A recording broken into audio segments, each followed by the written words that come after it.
Camera ముందున్నప్పుడు మాత్రమే ఆయన నటుడు.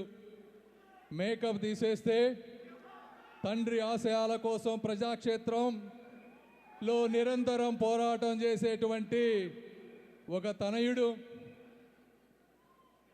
అదేవిధంగా తన సినిమా కోసం కష్టపడే ప్రతి సినీ కార్మికుడు, నిర్మాత అందరూ బాగుండాలని మంచి మనసుతో కోరుకునేటువంటి మానవమూర్తి.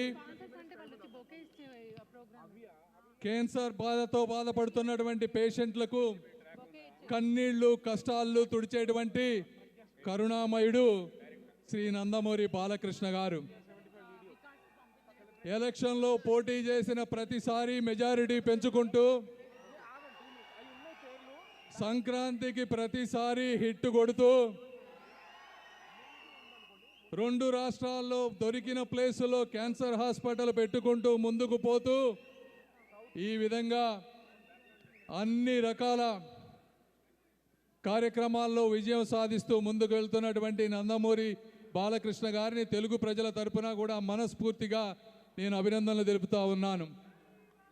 సంక్రాంతి అనేది కేవలం ఒక పండగ మాత్రమే కాదు, తెలుగువారి సంస్కృతి, సాంప్రదాయాలు, కుటుంబాల కలయికకు సంబంధించినటువంటి విషయం. ఇలాంటి సంక్రాంతి పండగలో ముగ్గులు, గొబ్బెమ్మలు, హరిదాసులు ఏ విధంగా ఒక ఆనవాయితీయో కుటుంబం అంతా కూడా సినిమా చూడటం అనేది ఒక ఆనవాయితీ.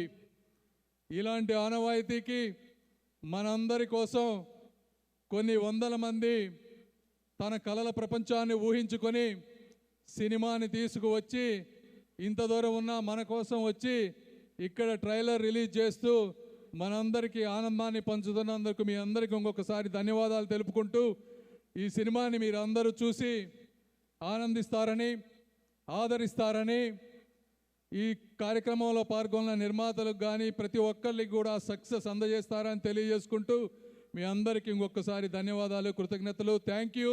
Best wishes to Daaku Maharaj team and best wishes to Sankranti for all Dallas people. Thank you once again. Thank you. Pragna Jaiswal.